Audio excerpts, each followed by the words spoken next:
welcome to another episode of Mojave River Valley News. We're out here in Apple Valley at the Apple Valley Chamber of Commerce, which is part of the High Desert, the Greater High Desert Chamber of Commerce.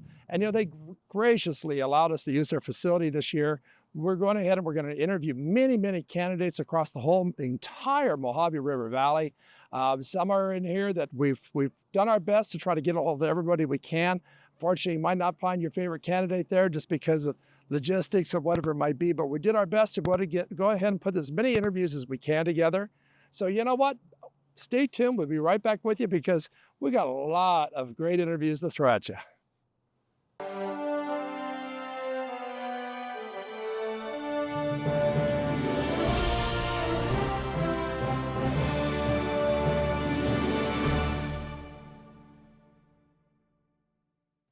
I have a candidate today for you, and I hope I don't mess up her last name. It's Dvareckas. I hope I have that right.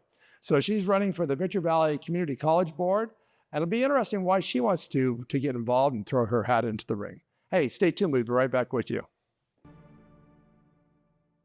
I'm Eric Swanson. I'm with Laura Dvareckas. Did I pronounce that correct? Yeah, Dvareckas like asparagus. There you go. Thank you very much.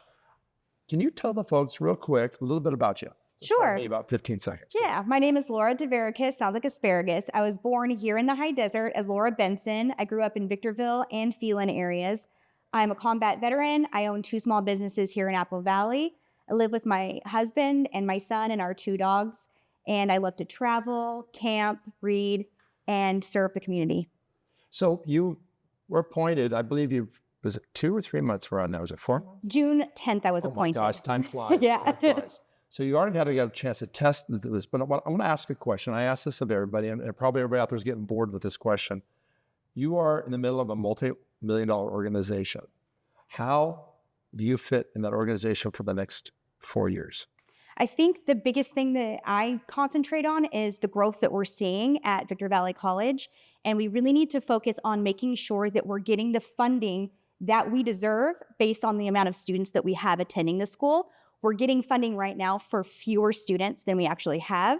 And so we can hold on to our budget pretty well for a year or 2, but it's really going to bite into our budget. We should be able to spend more on things to accommodate those students and have more student success.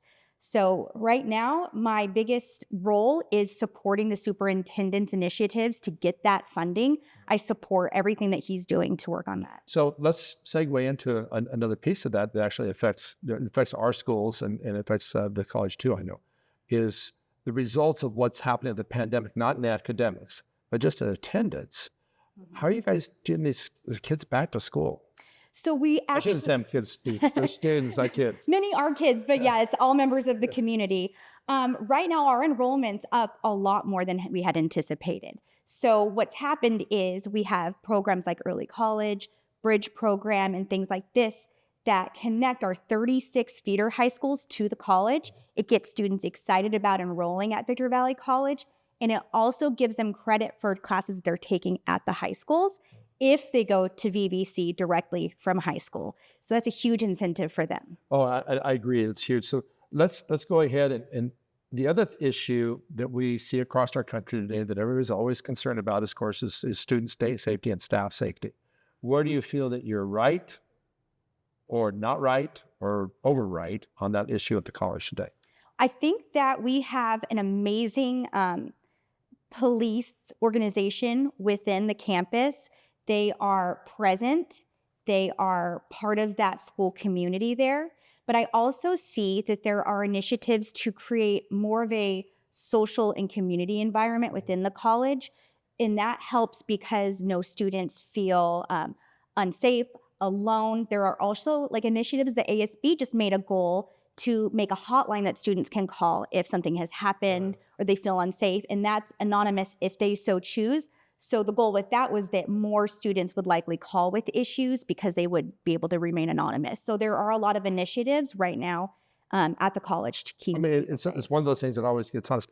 The other thing I want to get to now, which is talk about segue in a totally different direction, is our CTE. It's I think that a lot of folks don't recognize how big we've become even before you were on as a trustee over there.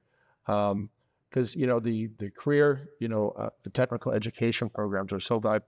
Where do you see that we're either doing it right, wrong? What do we need to do next? How do we make it better? Where are we going with this? What we have right is that we've matched our programs with the jobs that are mostly in demand right now, which is transportation, construction, warehousing, and then of course medical. So we have programs in place to meet those job demands. We are just not big enough yet. And that's where that funding would come in. So if we get the funding that we deserve, that we've kind of earned based on student enrollment, then we could expand those programs. And the other issue, this is actually kind of a big one that I've been seeing everywhere, is that we cannot find the staff, the faculty to teach these programs at the rate that they're in demand. Because you'll find that people that are in CTE career fields struggle with the teaching side, or they'd rather be in the CTE career field themselves. So we need to find people that want to teach higher education for CTE. Right. Let's go somewhere completely different now, because this is one of those things that a lot of people are talking about out there is, of course, artificial intelligence. Saying, oh, this is another way the kids are going to cheat, or what kids do is they fill out applications that actually make them look bigger. Where do you see, for the education of our students, AI going? What is it we need to do? What don't we need to do? What do you see this as far as with the college? The first thing we don't need to do is ignore it. It's here, it's happening. It needs to be accepted and even embraced in a lot of ways. I think that students could use artificial intelligence to help them organize ideas, or I've seen them create beautiful to-do lists even. So students that struggle with time management can use AI to help them kind of make a to-do list. Or students that have a big project, they can use it to organize their thoughts for that. There are many ways that AI can be used as a tool. Should it be used to create the work itself? No. But AI needs information put into it in order to output something different. And so we still expect those students to be able to input things into AI. Right. Yeah. One other question I want to touch on, because this is always very important. A lot of people don't recognize this, and it was running down a time, but I want to touch on this. You are one of 5 people that's on there. You have a president, superintendent, Dan Holden. How do you feel you've been working, or how do you feel the next 4 years you'll be able to work along with the rest of these folks in there? Because, it's when you get down to the bottom line, it's a lot of people don't recognize it. It's always nice to have 5 votes, but you got to at least count to 3. Yes, yes. That's so funny. People, but you count to 3. That's the majority. Yeah. So tell me where you fit in the next 4 years in this. Absolutely. So I have the board support to run. Each individual has endorsed me, and it's because we work so well as a team. We respect each other's differences and opinions, and we listen really well to one another.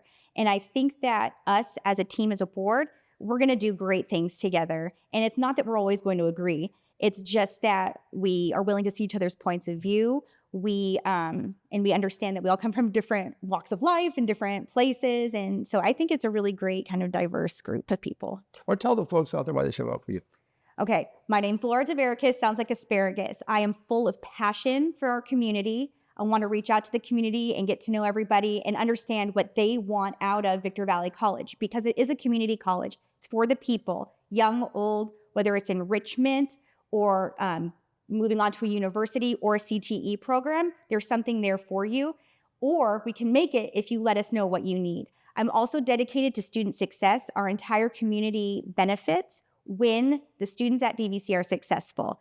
And so I think that if you'd like to learn more about me, you can visit laurafortrustee.com. You can get in touch with me there and ask me a question. I am accessible. I want to be there for the people. And so just get in touch. Thank you. All right, thank you for coming out and sharing with us today. Thank you so much. Very good. Thank you.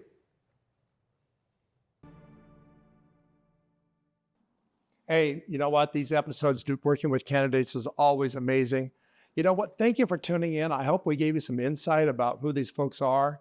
We try to hit all the candidates, but there's so many out there, and it's not that we left anybody out. We really made an effort to try to get everybody in here for it.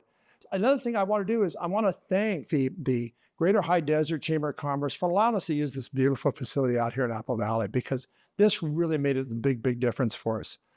By the way, please, if you haven't had a chance, please subscribe, ring the bell, give us a thumbs up, because this allows these videos to get wider range of people so they can see them. The more the people that are involved with it, the more people that see this, the more people can help make their decisions. Hey, on behalf of myself, Eric Swanson, my technicians, and And all the candidates, I want to thank you very much for tuning in this time, because you know what? This is a major thing. This is a big thing. We'll be voting this November 5th here. And these candidates are the ones we got to kind of keep an eye on and see which ones are going to be best for us. Stay tuned. We have more episodes coming, and you'll look for all these different candidate videos out there. There's a bunch of them. See you soon.